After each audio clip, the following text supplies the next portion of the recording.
Welcome to the WHO Africa welcome to the WHO Africa media briefing, which is being held in collaboration with the APO group.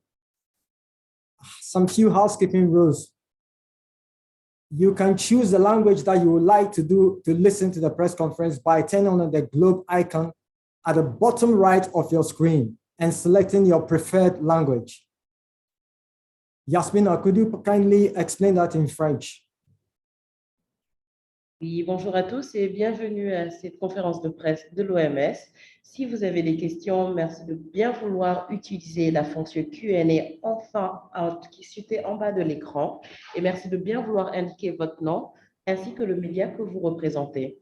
Et si vous souhaitez écouter la conférence en français, vous pouvez cliquer sur l'icône en forme de globe située à droite de l'écran. Merci beaucoup. Thank you, Yasmina. Joining us from Brazzaville is Dr. Matshidiso Moeti, the WHO Regional Director for Africa. And I will now let Dr. Moeti introduce our other panelists and give a brief opening remarks. Dr. Moeti, over to you.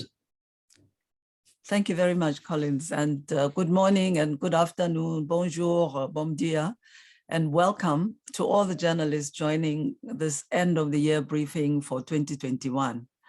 I'm really pleased and excited to be joined today by Professor Flavia Senkubuge, the Associate Professor of Public Health at the University of Pretoria, also President of the Colleges of Medicine of South Africa, and the Chair of the African Advisory Council on Research and Development.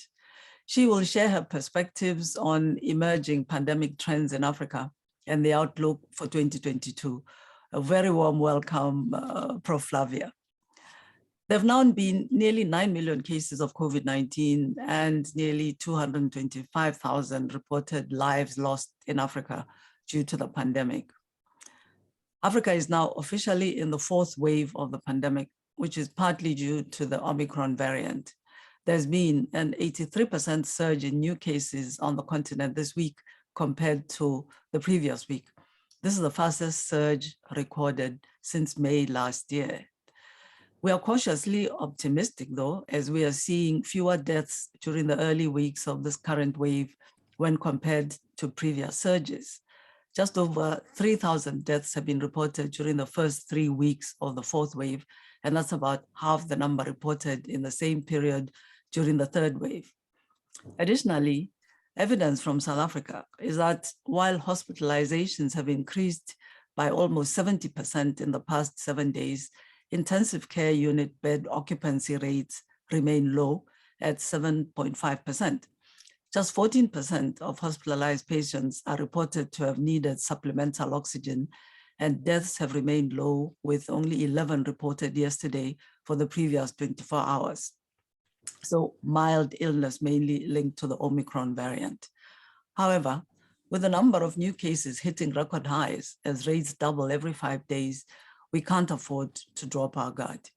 We're entering the year-end holiday season of traditional gatherings and travel, with vaccine coverage still disappointingly low in Africa. As things stand, predictions are that if things continue like this, Africa may not reach the 70% vaccination coverage target until August 2024. Just 6 countries have hit the year-end target of fully vaccinating 40% of their citizens, with only 20 managing to achieve a 10% coverage. I cannot stress strongly enough that vaccination is our best defense against the COVID-19 pandemic. We're at a pivotal moment and complacency is our enemy. Africa is seeing more consistent delivery of vaccine doses, and we can still save many lives if we urgently accelerate the pace of vaccination. In real terms, if African countries get the doses and support necessary to vaccinate 70% of their populations, as is the case for many wealthy countries, we could avert tens of thousands of deaths from COVID-19 in 2021. I'd like to stress that these are not just numbers. They reflect the loss of mothers, fathers, sisters, brothers, children, colleagues, and neighbors whose deaths cause untold suffering for those they leave behind. And importantly, Africa's vaccine challenges are being compounded by Omicron-related travel bans. There is no strong scientific evidence to support the introduction of such restrictions to curb the spread of the virus. Yet they have devastating economic repercussions for the affected countries, which are struggling to reboot after 2 years of pandemic-induced negative impacts. Travel bans can lead to less money for food, medicine, education, and a host of services that keep people healthy, consequently jeopardizing the welfare of millions of Africans. They can also affect the supplies of critical items for health and other development areas. Globally, there are now more than 22,700 cases of Omicron reported in 59 countries, including 11 countries in Africa, which account for about 1/3 of the cases. However, Africa's share is steadily dropping, and South Africa can no longer lead the world in Omicron cases. As such, I'd like to appeal to countries to urgently reconsider the recently introduced travel bans. This is a time to instead show solidarity with your neighbors and to act in the interests of the global good. Going forward into 2022, WHO's COVID-19 strategy continues to focus on boosting vaccine coverage. It will also concentrate on increasing surveillance to up case detection and to track new variants of concern. Of course, the public health measures of prevention, wearing masks, physical distancing, and hygiene are also vitally important. There's a lot more hard work ahead before we can bring this pandemic under control in Africa and the world. I'd like to take this opportunity to acknowledge the tremendous efforts of WHO colleagues, our global and regional partners, African leaders and governments, ministries of health, our health workforce, and local communities. I'd also like to thank members of the media. You've worked so hard along us in 2021, helping to disseminate accurate information to your audiences around the world.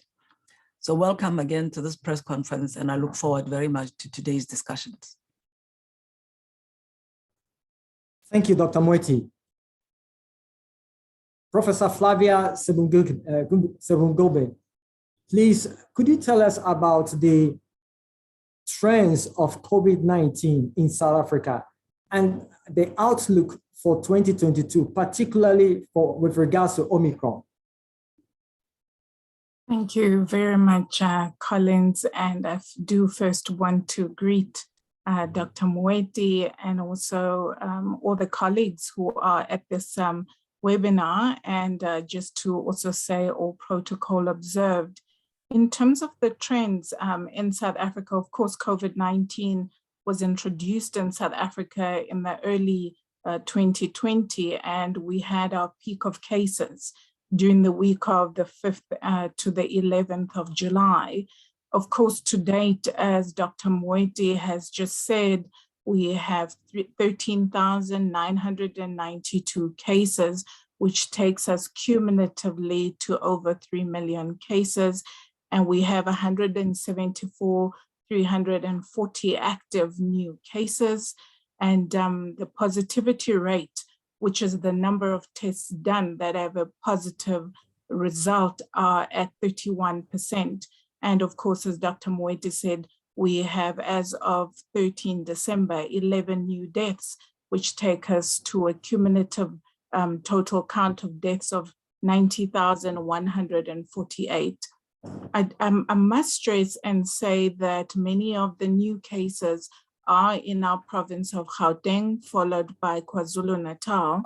And what is interesting, colleagues, is the seroprevalence, which I do want to chat about, which is the prevalence of individuals in a population who have antibodies to an infectious agent. After our second wave, 60% we had 60% seroprevalence, and this data came from our National Blood Service together with other studies.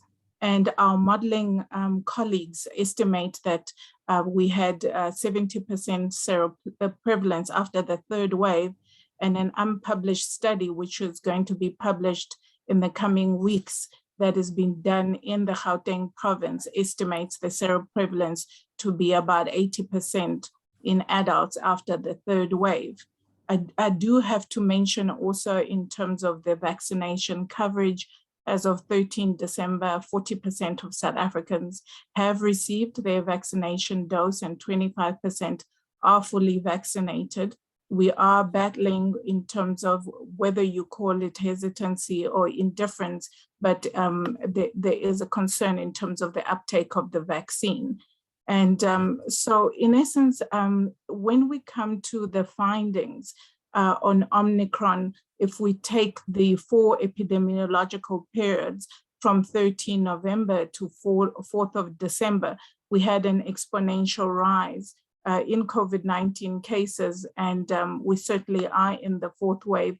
And for instance, from the 1st of December, I can say that this is when the indication was that we entered the fourth wave, and we've again had a week on week increase in the number of cases, which have been higher than before.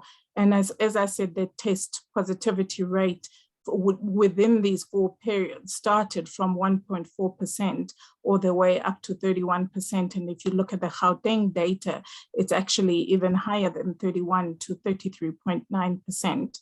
And as Dr. Moeti said, we've seen some interesting trends in terms of hospitalization and excess deaths, which have not been so high. And also we have seen that we have severe or less severe illnesses.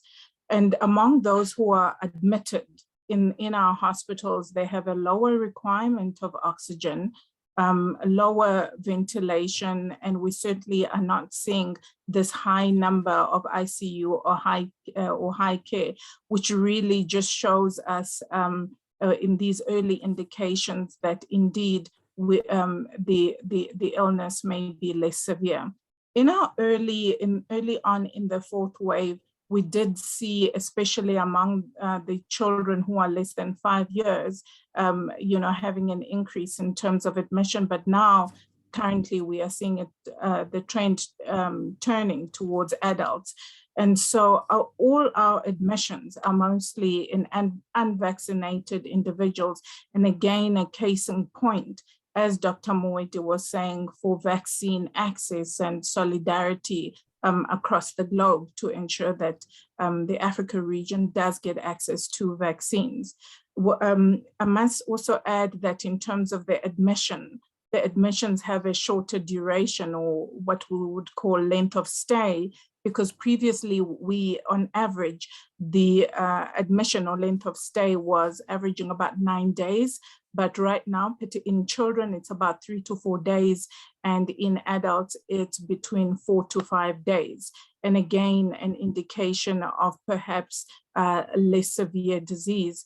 And this could be perhaps prior immunity from a natural infection, as I talked about the seroprevalence, and perhaps even vaccination, or maybe even lower virulence, maybe from the Omicron variant. But again, these are very early studies, and it's really postulation of what could be happening.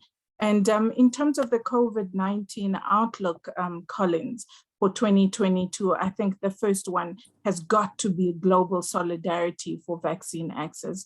I think, just in terms of echoing Dr. Moeti's words, we will never get out of this if we don't work together as one world. And I think what we have seen in the previous weeks of travel bans and isolation is something that I think will be very difficult going forward. And so I think global solidarity, particularly for vaccine access, is very important. One of the other things, of course, for Africa region is about strengthening the community-based case management in terms of developing as well clinical guidelines for the treatment of COVID-19, particularly in primary healthcare settings, because we have seen, particularly in our previous waves, that infections and deaths are happening very much at the primary healthcare setting. As the chair of the African Advisory Council on Research and Development, I cannot stress the support of the work of our scientists. I mean, we have seen exceptional work coming out from South African scientists, but there are a number of scientists across the region who've done exceptional work. And I think that the support of the surveillance work and many other research work that's been done to combat COVID-19 from the Africa region needs to be supported, and our scientists certainly need to be supported. And lastly, I want to again echo the issues around non-pharmaceutical interventions, which still remain important: physical distance, avoiding gatherings, making sure people wear masks, and ensuring good hand hygiene. And because I am on this platform and Dr. Moeti will not be able to say this about herself, I do want to commend the effort and work of Dr. Moeti together with the colleagues in WHO Afro who have supported all our countries in ensuring that we work together.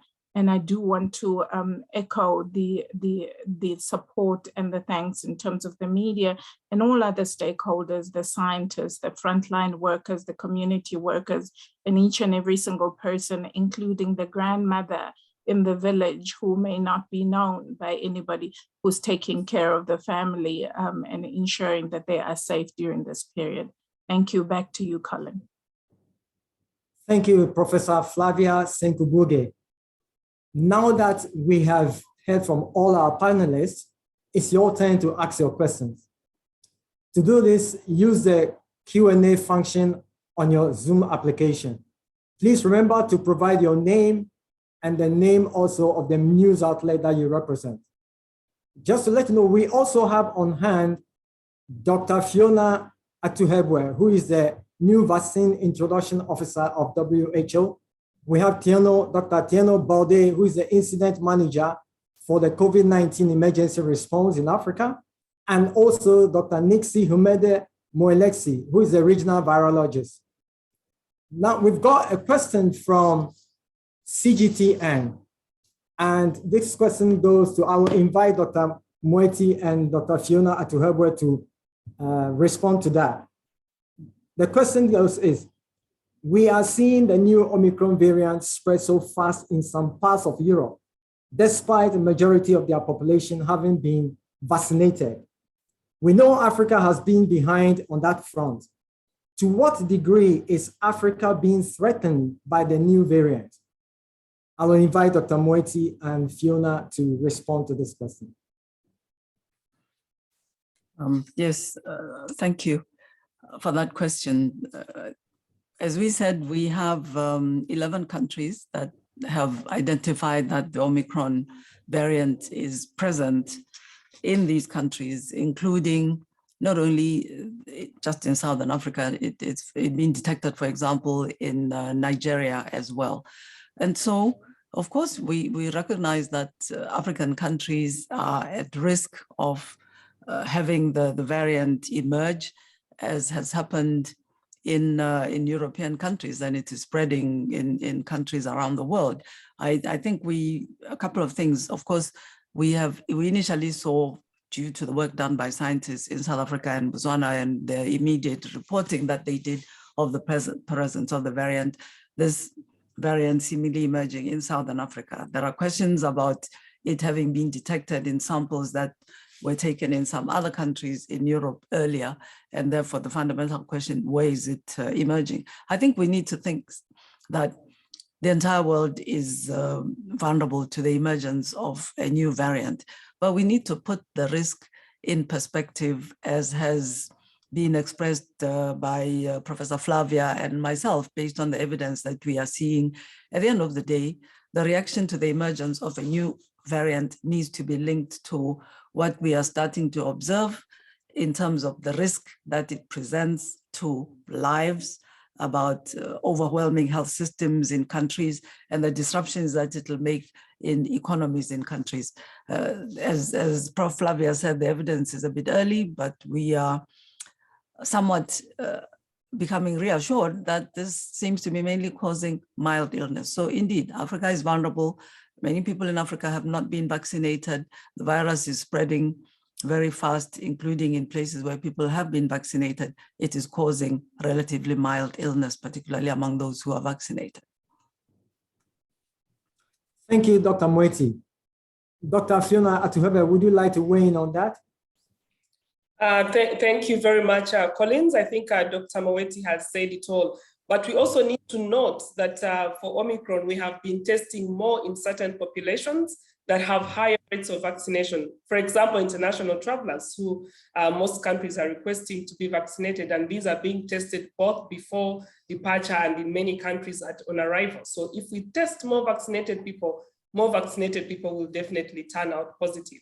But also studies are ongoing to see if the Omicron variant has an impact on the vaccine effectiveness, and it's important that we are patient. It will take another week or so before we have clear evidence on the vaccine's performance against the variant.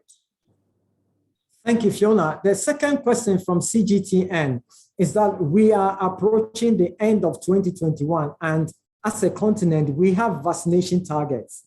How many countries have met them, and what are the projections for this year? What are the projections? The question goes to Dr. Moeti and also Fiona.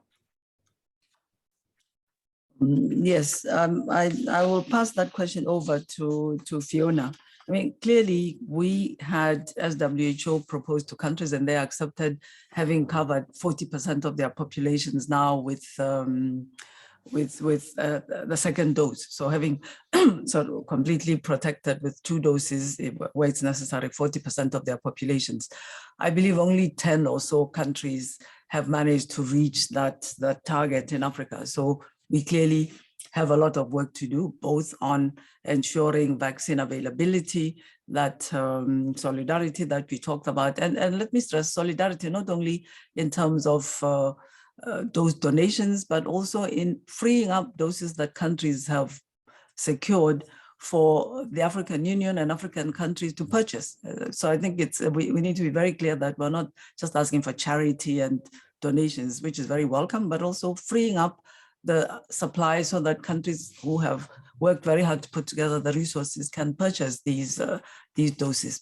We're concerned that there are some countries where not even 5% of the population has been completely covered. I think, again, that's about 10 countries, and then other countries are somewhere in the middle. So I'll ask Fiona to provide some of the detail there. We certainly have not done as well as had been the intention initially. Thank you, Dr. Moeti, and that is very true. We thought would also be where the rest of the world is. But 20 African countries have reached the 10% target that was set for September. And these are Algeria, Botswana, Cabo Verde, Comoros, Equatorial Guinea, Eswatini, Lesotho, Mauritania, Mauritius, Morocco, Rwanda, Sao Tome and Principe, Seychelles, South Africa, Tunisia, and Zimbabwe. Namibia also reached this target at the beginning of November. Egypt, Mozambique, and Liberia too reached this milestone during November. 6 countries have also reached the 40% target already, which is quite encouraging. But again, we know, like Dr. Moeti has mentioned, we are still far. These are just 6 countries out of the 53 vaccinating African countries. And these are Botswana, Cabo Verde, Mauritius, Morocco, Seychelles, and Tunisia. From the WHO Afro projections, and based on the current vaccine supply and uptake, we have seen that Africa, it is projected that Africa may reach the WHO global target of 40% by early May 2021. And we know that by June 2021, we expect to have vaccinated 70%, but Africa will most likely be at 40% by then. 2 countries have already reached the 70% target. Those are Mauritius and Seychelles, the small island states. But also from the WHO projections, for Africa to reach the global target at the current rate we are going, the 70%, this may be late August 2024. So 10 of the 53 vaccinating countries have fully vaccinated less than 2% of their populations. And so as Dr. Moeti was mentioning, we still have a very long way to go as a continent. Thank you, Fiona. Dr. Moeti, please, would you like to weigh in on this? Yes, I mean, first, I think some of the targets that Fiona was talking about are for 2022, not 2021. I just want to correct that. And then just on the issue of the projection, if we carry on at the current rate, to emphasize very strongly that there is no intention whatsoever of continuing at the current rate. We are seeing vaccine supplies start to be more and more available in countries. as I said, the African Union through its platform for procurement, and also the COVAX, the multilateral platform that's been established by WHO, Gavi, other multilateral partners, are seeking to accelerate the availability of vaccines. There is a lot of work going on to look at previous experience in delivery and really make sure that we work with countries on their micro-planning, on making sure that the funding is available for decentralizing the operations so that we operate, having learned from what is happening currently, at a speed, intensity, decentralized that is very different. And really, to be very clear, the ambition is to not be still vaccinating up to 70% by 2024. So the intention is to speed up next year. And I'm very glad that this is an intention that's shared by the governments, by the African Union, by WHO and the partners, and we're absolutely on the task of making sure that this speeding up happens. It will require effort on the part of our governments and global collaboration and solidarity. Thank you, Dr. Moeti. This question is for Professor Flavia Senkubuge. Could you please tell us the rapid surge of newly reported cases in South Africa? How many Omicron patients in South Africa hospitals are seriously sick and are in ICU? Thanks, Collins. As I said, we have data at the moment that I presented in terms of the patients' admissions that we have in South Africa. And so in terms of, maybe I can just go to, just to repeat what I said in terms of the patient admissions that we have in South Africa at this point in time, that we have Gauteng province, as I said, most of the new cases were in Gauteng, which were 6,711, followed by KwaZulu-Natal. And so we at the moment have about, in terms of the new cases that have been admitted, about 500 odd, and cumulatively 6,000 who have been admitted. But certainly in ICU, we don't have that many patients who have been admitted. Thanks. Thank you, Professor Flavia. We have a question from Sho Beppu from the NHK in Japan. Sho, could you please ask your question? Yes, hi, thank you very much. Do you hear me? Yes, we can. Yes, thank you for the opportunity. I'm Sho Beppu from NHK, Japan's public broadcaster. My question is targeted to Dr. Moeti, if I may. Talking about the vaccine disparity, which we understand that is a tremendous problem. On the other hand, we do hear stories about the precious vaccines that have been unfortunately wasted or have not been administered in some countries. How regrettable is this problem? And do you have any figures about the scale of this wasting of vaccinations? The second question is about the challenge of vaccine hesitancy. During the interviews that we conduct with the public here in some African countries, we do hear many stories about very big, tremendous misconception of vaccines. And we do hear people citing reasons that are quite difficult to digest about why they don't take the vaccines. So what should we do all together to fight against this kind of misconception? Thank you. Thank you, Sho. I will invite Dr. Moeti to respond to this question, and Fiona can weigh in on that as well. Yes. Okay. Thank you very much for those very important questions. So far, just to give some figures, we have had about 434 million doses received in Africa, about 264 million doses administered in Africa, about 61% of those that have been received, and 910,000 odd vaccines have expired in 20 countries. That represents less than 0.25% of the doses that have been received in Africa. And I think if we look and see how does that compare to other regions, we heard earlier on some months ago of doses that expired and being destroyed in other countries, in the United States, for example. So it's necessary to dispel the impression that even as we are expressing concern about access to vaccine supplies, there are millions of doses being wasted, expiring in Africa. That is not the case. The main challenge in African countries has been access to vaccine supplies. I mean, we can also talk about the complexity of the range of different vaccines that are available in African countries.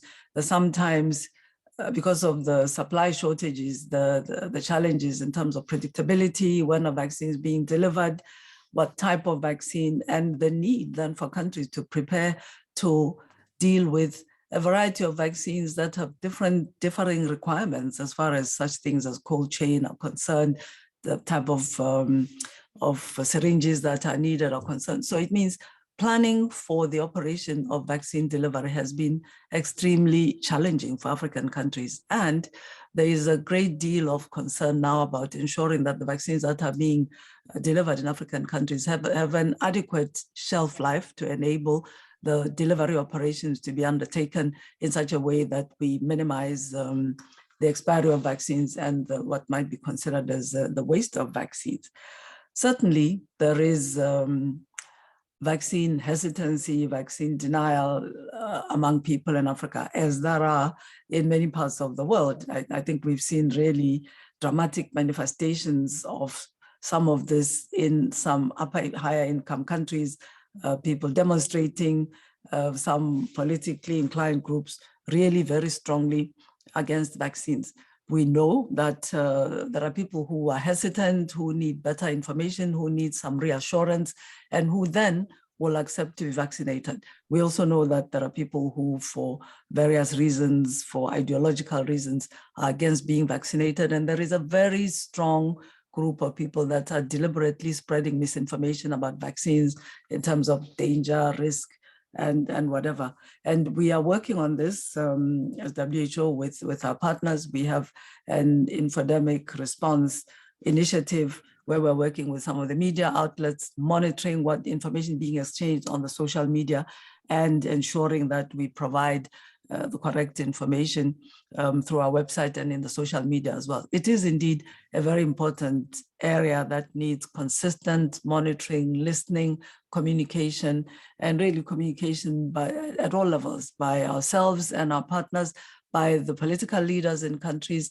and very importantly, by people that people will trust, will listen, who will find a receptive ear if we are working at the community level with various groups, with opinion shapers in countries. It's something that really does merit a lot of effort indeed.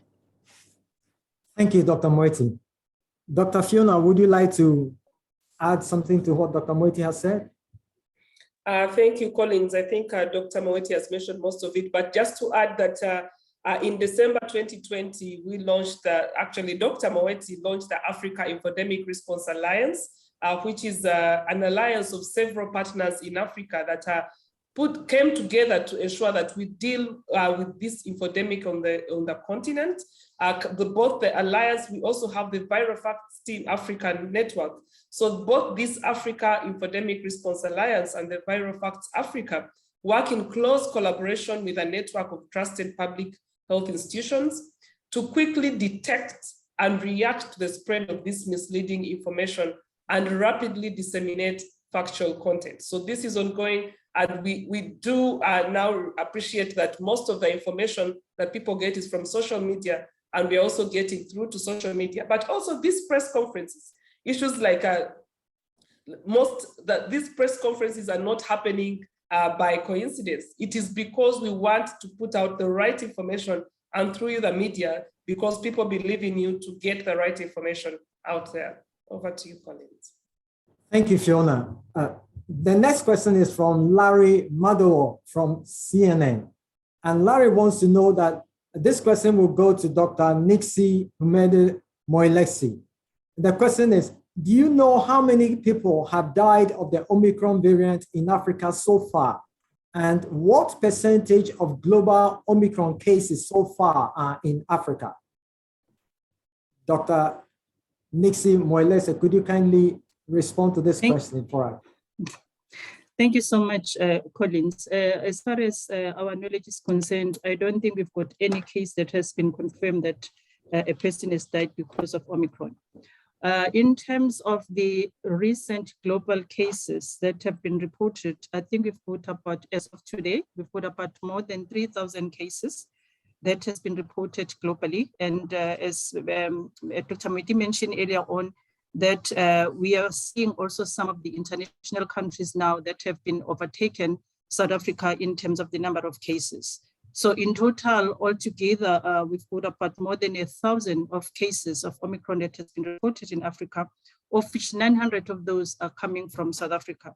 So the rest of the countries, as you know, that it was mentioned earlier on that we've got about 11 countries that has reported the Omicron, starting from Botswana, Ghana, Malawi, Namibia, Nigeria, Senegal, South Africa, Tunisia, Zambia, and Zimbabwe and Uganda. And in addition to that, just to add to what Dr. Moeti has mentioned of those 11 countries, we've also got 2 additional countries that have just been saying that they might be seeing some sort of positive cases that are linked to Omicron. So those ones are Sierra Leone and Mauritius. So should those 2 countries also get confirmed and also become declared by their own government, then it means in total as of today, we might be having about 13 countries that has reported the Omicron. So the data is as it stands as of this morning, Collins. Thank you so much. Thank you, Dr. Nixie. I just want to ask a question to Professor Flavia. There's a question that from Dong, and he's asking from Frank Liu at the paper. He's asking that, have we seen the peak of the 4th wave in South Africa? If not, when will we expect to see that? When do we expect that? Thank you very much, Collins.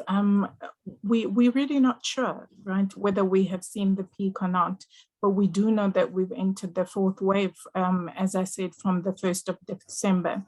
If you look then at the statistics in terms of when, we enter peaks, these would usually, if you look at the modeling for the previous weeks, for the previous waves, you will see that it usually, give or take, the epidemiologists will talk about 90 days. And so in essence, I think it will all depend, but we do see that we certainly have entered the 4th wave. And as I said, I mean, if you look, for instance, at just the numbers in terms of percentages of what we have, in terms of admissions to the hospitals, as one of my colleagues asked previously, that during this period, cumulatively, if you look at the epidemiological period that I said of the 4 weeks, at the moment we have in intensive care 5.6% compared to 9% the last time, and the lower proportion of these patients, require supplemental oxygen. At the moment, we have 19.4% of them who require supplemental oxygen compared to 43.1 previously. And also it's an interesting statistic in terms of ventilation, that at the moment we only have 1.4% of those who have been admitted. And these statistics are coming from the Gauteng province because, of course, we don't have data for the whole country. That in terms of ventilation, we have 1.4% compared to 8.2% previously. So it's really difficult to say. We do have the modeling there, but we certainly know that we are in the 4th wave.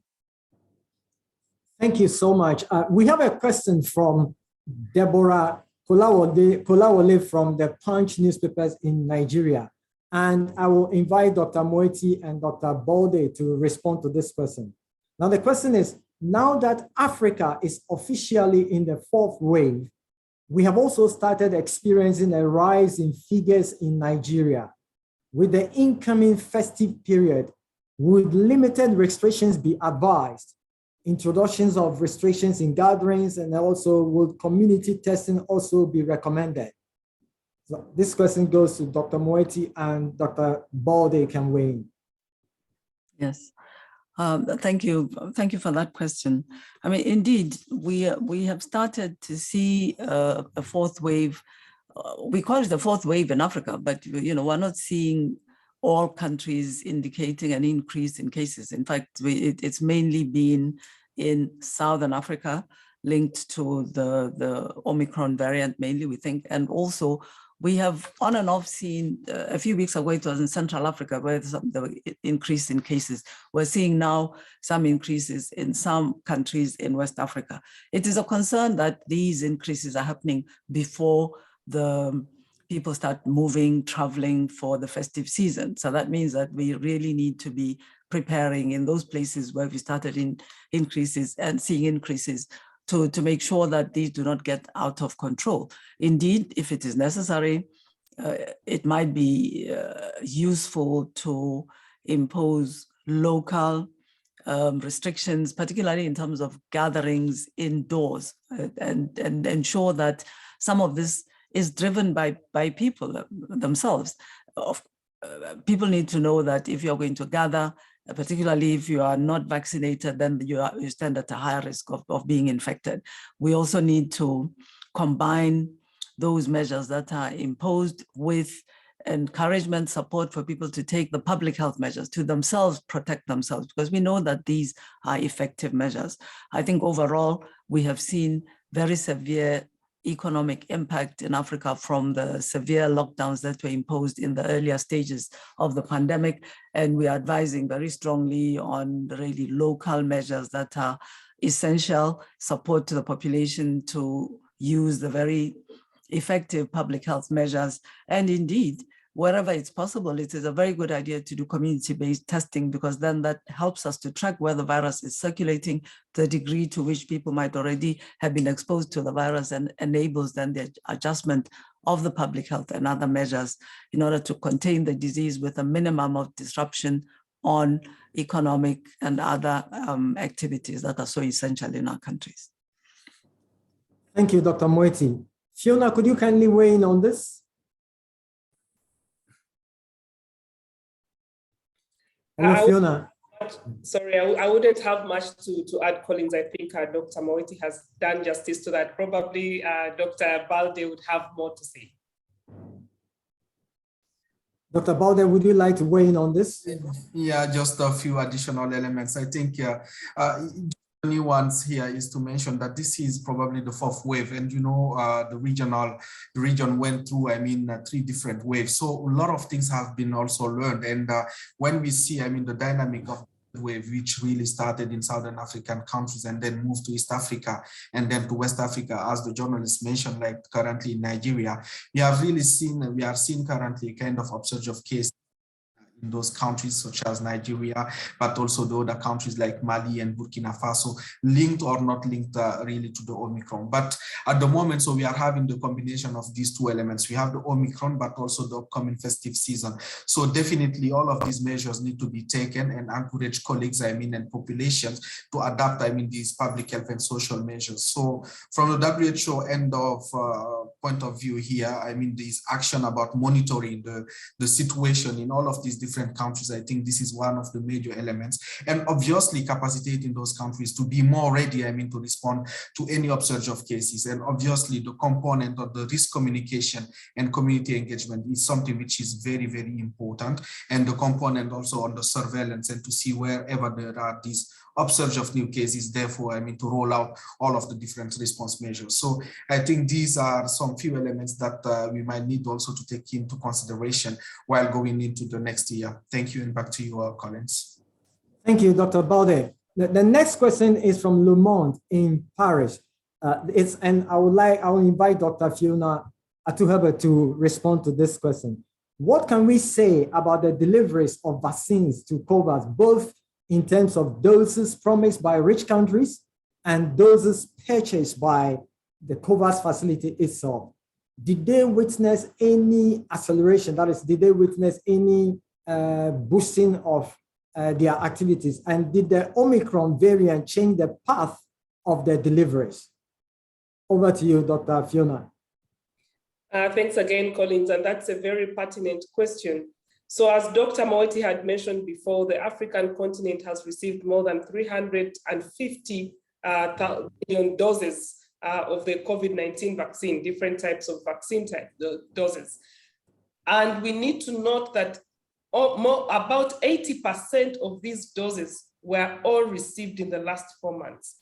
So yes, indeed, after the US and Team Europe went out to donate vaccines to the African continent, we've seen an acceleration. Also, with more doses, vaccine types that were received emergency use listing, COVAX has also been able to purchase more doses. So this number indeed has seen an acceleration. And as it has been mentioned before, right now we do have a number of doses, actually lots of doses that can be used on the African continent. And that is why we are trying to ramp up the vaccination. And no, the rising of the Omicron variant has not changed this path. We know we still need to vaccinate, and we shall go on and vaccinate. These vaccines so far have been seen to still have a strong protection, even in the presence of the Omicron variant. So the path has not changed. We are still bringing in more doses onto the continent. Thank you, Dr. Fiona. The next question goes to Dr. Tieno Baudet, and it's from the New York Times. The question is, much of the data on severity of illness has come out of countries like South Africa with higher vaccination rates than elsewhere on the continent. Do we have any data yet on the severity of illness in countries with lower vaccination rates? Over to you, Dr. Tieno Baudet. Thanks, Collins. I think, yes, that's a good question. And the fact is the monitoring of all of these, both in terms of the number of cases, but also deaths and hospitalization, I mean, in all of the 47 countries that we are covering here, is really ongoing. And as I mentioned, I mean, previously, we have not really seen a kind of major upsurge in the number of cases, I mean, and also the number of hospitalization and admission in other countries, be they in Central Africa or in West Africa or also in East Africa at the time being. But definitely, as I was saying again, I mean, this dynamic of the pandemic, I mean, with the increasing number of cases, both in some of the Southern African countries, in Central Africa, notably here in DRC. So we might see, I mean, a kind of changing in the number of cases which has been admitted. But at the moment, really, we have not seen a major change at the moment, and we are getting ready, I mean, to provide the necessary support, both in terms of treatment capacities, but also in terms of surveillance to all of the different member state countries. Thank you, Dr. Tieno. We still have a question from the New York Times, and this question goes to Dr. Moeti. And the question is, what is the WHO Africa's position on some African countries rolling out booster shots whilst others are still waiting for vaccination doses to be distributed? And what does this mean for the solidarity Africa has shown so far during this pandemic? Yes, thank you. We've had several African countries announce that they're going to be providing booster shots to their populations.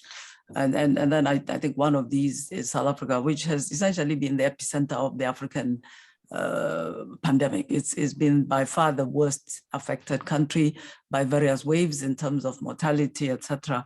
in Africa. You know, overall, our recommendation as WHO has been that we need to see vaccine supplies being available so that as many countries as possible can provide vaccination to their most vulnerable population, meaning those groups, elderly people, people with some of the conditions that make them vulnerable to severe illness, healthcare workers who are at the forefront of exposure. So that is our recommendation overall, and we are asking that particularly those countries that have managed to vaccinate 60–70% of their population are expanding now, considering vaccinating children below the age of 15 years, etc. You know, we all work together as a global community to make sure that we're progressing together.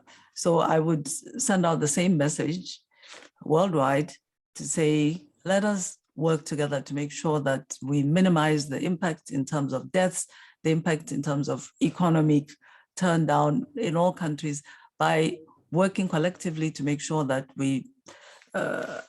countries that have not vaccinated their populations in the first instance get to do so. And then WHO has clear recommendations about boosters for people who are severely immune compromised. That is, people who then are most vulnerable to being severely ill and dying if their immunity starts to wane while the viruses are circulating. So that is what I would say in general, including to countries in the neighborhood. But we see that some countries, particularly a country that's been very severely affected, has a high prevalence of HIV in its population. Which is a situation of a country like South Africa, which I know is promoting booster shots that might be justified. Thank you, Dr. Moeti. The next question is from Abdallah Sani from the Nature magazine. And this question goes to Professor Flavia. The question is, vaccine coverage is disproportionately low in Africa and new variants are spreading fast, causing illness and deaths across the continent. Will Africa consider exploring treatment options in 2022? I mean, he's saying that he knows that there are efforts by African scientists to repurpose drugs used for malaria and other diseases, but infrastructure and recruitment challenges is still stifling progress. Will Africa consider really exploring some treatment options for this crisis in the next year? Yeah, I mean, that is such an important question. And as Dr. Moeti said, there are a number of initiatives by the African Union to support this kind of work. But as I've said, what we have at the moment, in fact, is the vaccine. And I think the entire world is really looking at treatment options as well on top of vaccines. Certainly, as I said, the support for African scientists who have started already in collaboration with other colleagues in terms of looking at treatment options has already begun. That work has already begun, but we certainly do need support. And I think it's such a critical question to ask, but I think in answering it, I want to say, one, it's really about the collaboration together with other countries. And certainly we don't have a lack of capacity of ensuring that we can develop treatment options for our population in our region. What we do lack, though, is the support, and I use support in the broad sense, whether it's financial support or support in terms of manufacturing or support in terms of the collaborative science as well. But certainly in terms of capacity, we don't have a lack of that. And it's something that I certainly would welcome in terms of treatment options, because remember, even in all other diseases, not just COVID-19, we've never only just used one bullet in terms of managing disease. We will always use vaccines. There'll always also be treatment options. So I don't see that the COVID-19 should be any different. Thanks, Colin, back to you. Thank you, Dr. Flavia. The next question is from Falila Bagdamasi from France Info. And the question goes to Fiona. The question is, sometimes we hear that there are not enough vaccines. And what is the situation in terms of availability of doses on the continent? And the second question is, some say that even though vaccines are sent to Africa, people won't use them because of vaccine hesitancy. What's your response to that? Thanks, those are excellent questions. So starting with the first one, that sometimes we hear that there are not enough vaccines. This was the case earlier in the year when there was a shortage of global vaccine supply, and we all know what happened in India that really cut off the COVAX supply, and especially to Africa. So with donated doses and new manufacturing agreements and sites, the COVAX facility has managed to address these shortages. So in theory, all countries have access to adequate vaccine supply. If a country signals that they have capacity to absorb the vaccines, they have good prospects to receiving them. And around 20 million vaccines are shipped to the African continent per week now. And that was almost what we used to have in every, like a month or 3 monthly at the beginning of the year. And these are shipped through COVAX, the AVAT delivery system, and other bilateral deals and donations. And we've received around, again, almost 500, we're almost getting to 500 million doses. So on the next one, where the question was on the vaccines are coming, but they're saying that people may not take them due to hesitancy. We have seen recurring themes across the countries on barriers and bottlenecks to the COVID-19 vaccine rollout, with some unique issues. Several of these are systemic and impact healthcare delivery generally, and not just the COVID-19 vaccination.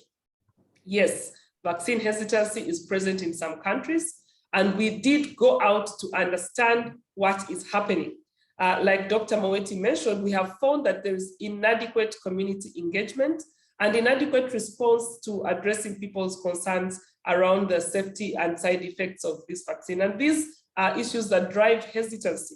We've also seen in some countries where, like, religious leaders have a lot of following, and whatever they say is very important to their flock as opposed to what science has to say, to an extent that even the scientists within those religious denominations do not take up the scientific information, but prefer to follow what their religious leaders are doing. So engagement of such very important opinion leaders needs to come into play. And this is going to take place as soon as possible. It has even started in some countries where we know that inadequate vaccine uptake driven by hesitancy is ongoing. But with the third wave that we witnessed in most countries, but also the coming of the fourth wave, we know that when a wave comes, the hesitancy tends to go down. And this is what we have witnessed. Thank you. Thank you, Fiona. I will invite Dr. Moeti to weigh in on some of the comments so far. Yes, thanks very much. No, I just wanted to add something to the question around therapeutics and treatment. I think, you know, African scientists, African clinicians, African countries have been interested in obtaining whatever therapeutics are available. And we have, of course, seen attempts to see if drugs such as ivermectin that are available in Africa and others might have an impact on the clinical picture of COVID-19, and the evidence has really not supported their utilization. We know, for example, that the drug that Merck has developed, molnupiravir, which has gone through some trials and has been going through emergency use listing discussions in various developed countries, has been shown to reduce severe illness. I think there are still questions with more data emerging as to how effective that is. But we're very encouraged by the attitude taken by that pharmaceutical company around technology transfer, waiving intellectual property that would make it more available. So I think the challenge really is, and then we know that while monoclonal antibodies are available, effective, the cost really is a challenge for most African countries. So I believe for us to have effective therapeutics available in Africa, there really, again, will be a need to work around those principles of working together in the context of a global pandemic that has caused so many deaths, including by the pharmaceutical companies, to enable these medicines to be affordable in low-income countries sooner than later, sooner certainly than we've seen in the past for medicines like antiretroviral therapy for HIV. That is something I think that continues to need to be pursued. And of course, I agree very much with Prof. Flavia that support for our scientists' engagement in clinical trials in African communities and African countries is also extremely important as this pandemic continues. Thank you, Dr. Moeti. Now, we have a question from Joanne Stockhoff of The Guardian in Northern Ireland. Now, this question goes to Dr. Tieno Balde. The question is, what is WHO's assessment of the current health and food security situation in South Sudan following the devastating floods this year and the increasing hunger situation, and what provisions are being made for medical supplies and services? Thank you. Thanks, Collins, for this. While definitely we are battling the COVID-19, also there are many other emergencies which are really occurring in the region, and on which also we are really trying to provide the necessary support. And the situation in South is one of them. And we have seen, these devastating situation since past October now. For the past 3 months. Kind of increasing humanitarian needs for the people who have been affected by the flooding. And from the WHO point of view, this event has been even graded, because it goes beyond the current existing capacities at the country level. So calling for more surge and more external capacities. So this has been done. The World Health Organization graded the event as a grade 2 event. That was almost now 1 month ago. So work is ongoing on the ground for assessing and also for responding to the situation. And definitely one of the main area of action is about the provision of care for the essential healthcare services. For all of these endemic prone diseases, such as the malaria, but also all of these diarrheal diseases or acute upper respiratory infections. So there have been many efforts which has been conducted for providing additional supplies, for recruiting more doctors, more nurses who can go into the communities for treating these patients affected by the floods. But one other very important element is obviously also the provision of the occurrence of new outbreaks, given the current situation, diarrheal diseases outbreak. This is something which is also very important, on which we are trying to detect and to monitor in order to respond to them as quick as possible. And obviously this is raising another point, the complexity of this type of situation, where we know also the COVID-19 is happening, is occurring, and while also we are handling with this other emergencies. So those are the type of elements that we are currently doing for addressing the situation in South Africa, and obviously working also with partners for addressing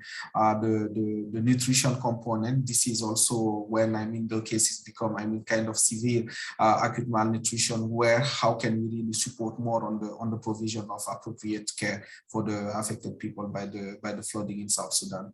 Thank you. Thank you, Dr. Bode. The next question is from the Spanish media outlet EFA, and the journalist is Lucia. This question goes to Dr. Fiona Atuhebwe. And the question is, Dr. Mihigo said a new system is being set up to allow countries to communicate how many doses they can absorb before sending the vaccines through COVAX in order to ensure that there is no waste. What was the then allocation system until now? And then when will that new system be established? And then the second question is, how many doses do you plan to send to African countries to COVAX for next year? Thanks again, that's a good question. So let me start with what were we doing, how was the allocation mechanism in the past? So if you remember right from the start of the COVAX delivering vaccines to the COVAX members, it was each country will get at least vaccine to cover 20% of their population by the end of 2021. So what the previous allocation mechanism was we used to go for countries to ensure that the equitable supply is ensured. If a country has received 10% vaccine to cover 10% of their populations, it would be deprioritized as opposed to the one that has received vaccine to cover only 2%. And we ensure that those that are lying behind the queue get more doses. However, that's how we ended up falling into what we've seen, with countries receiving doses that they are unable to take up. But also previously, when we had the short expiry, short shelf life doses, we knew countries that had very good uptake. So we would send this vaccine to those countries whose absorption rates were really high.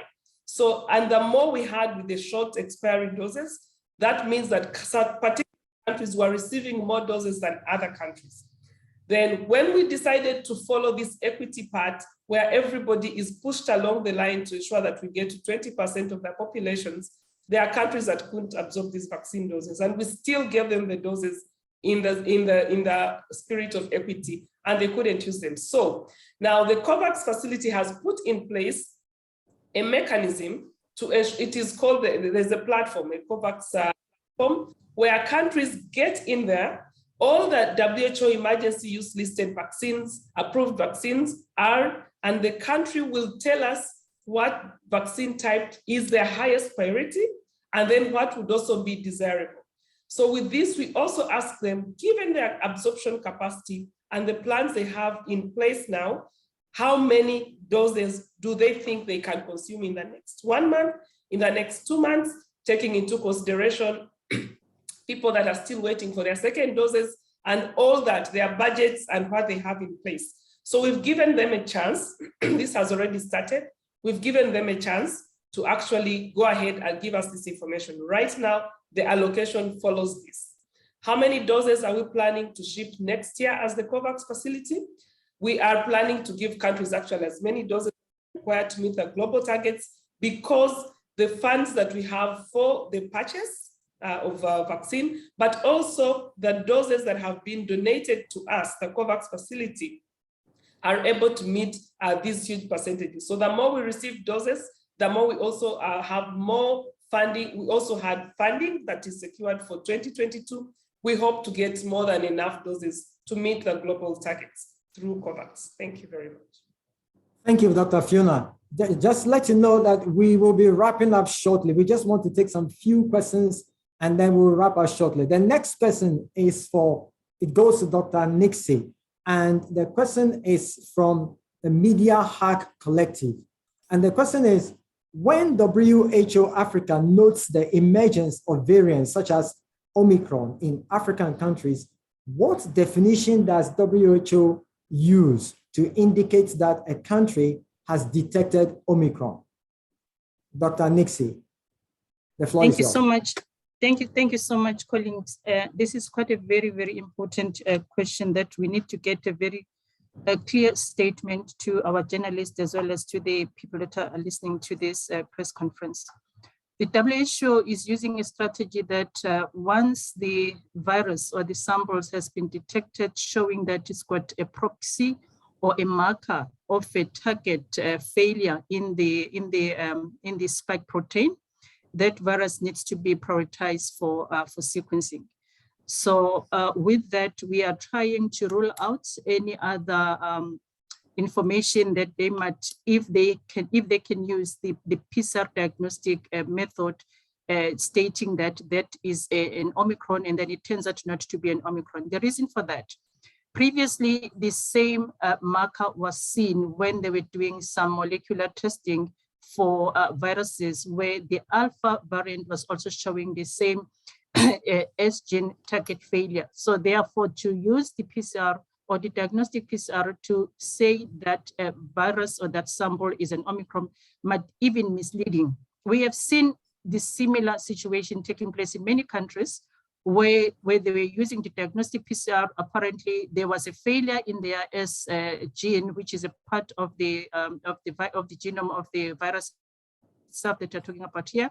And then they started reporting that they do have an Omicron. And then after that, it's only when they've said, no, this information is coming from our diagnostic settings. So therefore, we are advising almost every country that whatever they see a target failure during their PCR, during the diagnostic PCR study, they need to forward those viruses or those sequences or those samples to the sequencing department for a confirmation if that target failure is really caused by the presence of the Omicron in that particular sample. So currently, WHO is working with some researchers to look at the specific PCR screening assay that is going to be targeting certain mutations that are seen on the Omicron.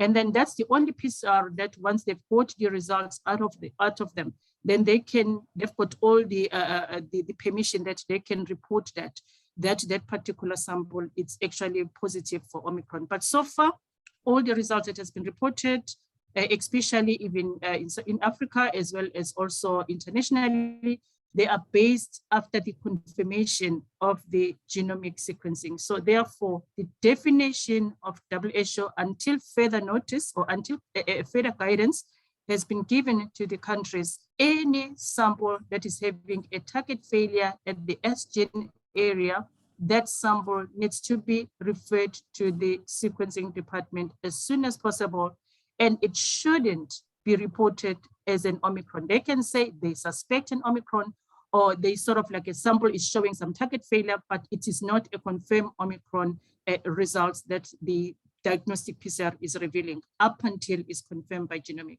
So we still stand as WHO. Genomic is a gold standard, and it needs to be the one that is confirming all the Omicron cases that are coming from the countries. Over to you, Colin. Thank you, Nixie. The next question is from Nicola from the Cape Times in South Africa. And the question goes to Dr. Flavia and Dr. Moeti. The question is, what do scientists predict the pandemic will look like in 2022 in terms of the way the virus behaves? And are we going to see some more waves? I will ask Dr. Moeti to respond, and then Dr. Flavia will also weigh in. Yes, I think that the potential for waves to continue, the potential for the emergence of variants that might not only be more transmissible, that's driving up the cases, but also that might be more dangerous in terms of causing severe illness and death, is certainly there in a virus that is changing so much, and where we continue to have transmission, particularly among unvaccinated populations on the African continent, with the kind of scenario that my colleagues have been describing as far as vaccine coverage is concerned. I guess globally, where the situation has been better in terms of vaccination in some regions, although not in all parts of the world, we hopefully will be getting then fewer cases going up. I mean, we're seeing now in Western countries, in Europe particularly, where the vaccination rates have been averaging at about 50% higher in some countries, lower in others, a wave again of the Delta variant that had already been present in this region. So I think we're expecting to continue to see ups and downs of waves emerging, hopefully less severe in terms of the height of the wave, in terms of deaths, as we are working globally to vaccinate the population worldwide in order to prevent this. But we are very concerned about the implications in our region where the vaccination rates are so low. Thank you, Dr. Moeti. Dr. Flavia, could you kindly weigh in on this? Yeah, no, I couldn't agree more with Dr. Moeti. I mean, the consideration of the number of subsequent waves that we will have really depends on a number of factors. I think one is certainly the virus itself and how the virus behaves, and the determination of kind of the various factors that Dr. Moeti has put forward. I think the people themselves is another important consideration, and the behavior of people.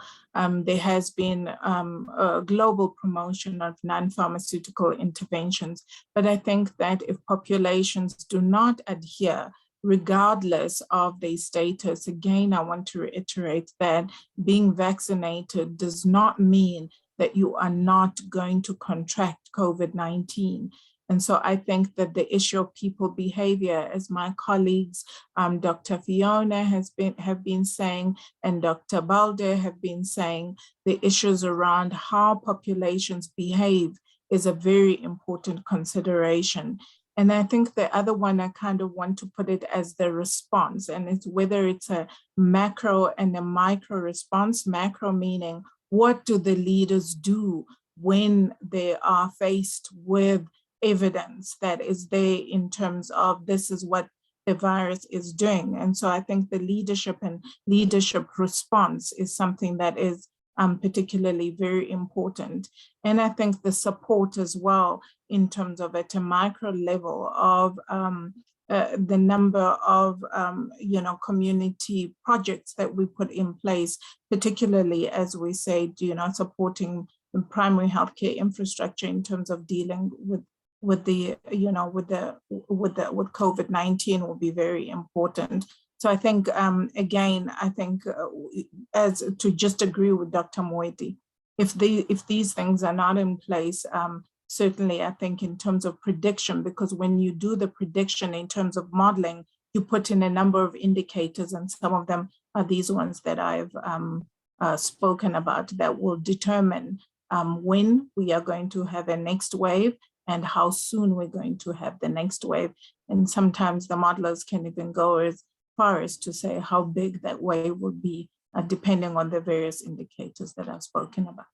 Thanks, Collins, back to you. Thank you, Dr. Flavia. And this is our last question, and the question goes to Dr. Moeti. They said that a country like Kenya has had an increase of 5-fold in caseloads after being on the green for months, that is recording under 5% positivity rate. Yesterday, the country posted 6.5% after 3 days consecutive of reporting 5%. Should this be a cause for concern? And it's from the NTV in Kenya. Yes, thank you very much for that question. I think, of course, if we're starting to see an increase that precedes a period where we are predicting that there will be more movement of people, more gathering of people, and the risk of transmission will be higher, that is a cause for concern. So that is then a reason to intensify all aspects of the response that have already been mentioned by myself and my colleagues previously, immediately. So the communication with people, ensuring that they understand the role that they can play, and then strengthening whatever public health and other measures that are possible in order to minimize and start to affect what happens as an increase, and intensifying also the surveillance. So we can see where this is occurring, try to understand why it is occurring, and sharpen the interventions to minimize the peak that it will reach. I think that's what one would suggest needs to be done, not only in Kenya, but in all countries. Thank you so much, Dr. Moeti. We are coming to the end of the virtual press conference, and I would like to turn to our panelists for their final words. So I'll go to Dr. Flavia for your final words. You have the floor. Thank you very much, Collins, and thank you, colleagues. It's really just always such an honor to engage on platforms such as this. There is no doubt that in terms of support for the African countries, I really want to urge support for scientists and the work that is happening, and in the broad definition of support to again appeal in terms of adherence to non-pharmaceutical interventions. In the absence of, in the absence of the broader vaccination and all the other things that are needed, it's important for us as a society and as a population to adhere to what we have, and what we have at the moment is non-pharmaceutical interventions.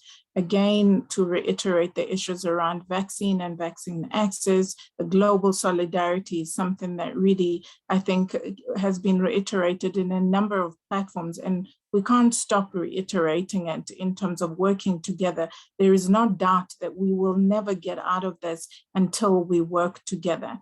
And from my side, really, in terms of the support of the work that's been done on the region is so critically important, supporting colleagues like Dr. Moeti and all the other colleagues who are supporting countries and who have done exceptional work under difficult circumstances is so important. And I think that taking care of, in a broader sense, of our health care workers who are exhausted, who have been battered, who have been bruised during this time, because they're not only dealing with COVID-19, but many other ailments that are there. I mean, you have countries that are like my own that have got a quadruple burden of disease, and we still have to deliver babies, we still have to immunize.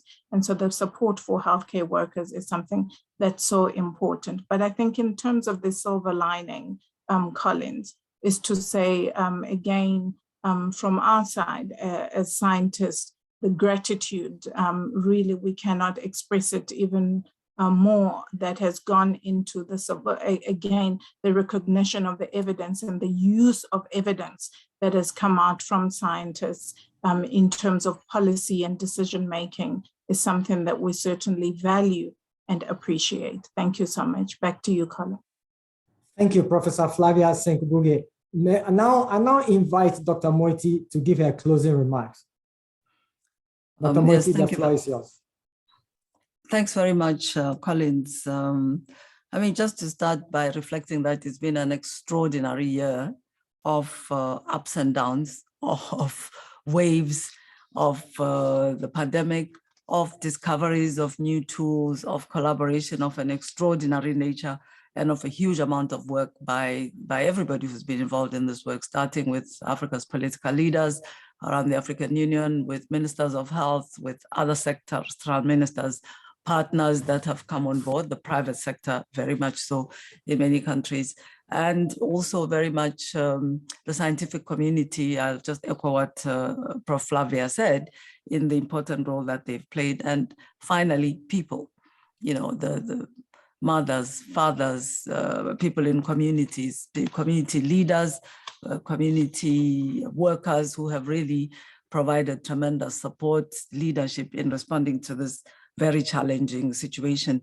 And I think we've seen positive outcomes, rewards, initiatives starting, new partnerships, new discoveries, innovation. So it's been very much a year of learning, trying, striving, achieving, of course, facing many challenges, but the biggest one of which has been around ensuring that we are all moving together as one world so as to vaccinate and protect people. So one of the final messages, so as not to be too long, is to urge all of us to do everything that we can to influence the situation, starting with individuals. Please, let's get vaccinated. Please, let's not spread false information against the vaccine. And those of us who've been privileged to be vaccinated, and I would count myself as one, let's spread the word that we were vaccinated. My arm was sore and aching for over a day. That's what happened to me when I received, because I happened to be traveling in South Africa, my second Pfizer dose. I was not ill at all. I had this discomfort, and I now feel more confident to start to, you know, be part of resuming normal life. I think we need to understand that the benefit from the vaccine at the personal level is that we will start to see together how to normalize some of the things that we've had to adjust so much to doing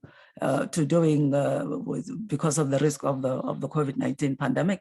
But finally, the virus is still circulating, a highly transmissible variant is spreading. So we need to do our part as well in protecting ourselves, protecting our families, masking, distancing, keeping that hygiene, not going to gatherings, making sure that when we have to be indoors together, we are in well-ventilated places. And then just to finally end by thanking very much our journalist colleagues. You've kept up your work of informing the communities, informing the population, carrying out messages to policy workers, healthcare workers. Thank you so much for the work that we do. You've taught us a lot as well. You've helped us to have access to information that we needed for our work in WHO. And I look forward to our continuing work with everyone next year to consolidate what we've done. In the end, perhaps the dream that we have is that this COVID-19 will become a little bit like influenza.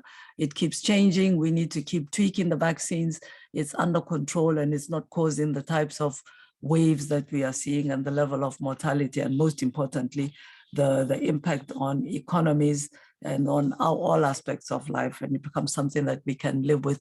That will require collective effort as the world. Thank you all very much and see you next year. Thank you, Dr. Moeti. We have come to the end of the virtual press conference, and thanks everyone. Happy holidays and best wishes for the new year. Bye-bye.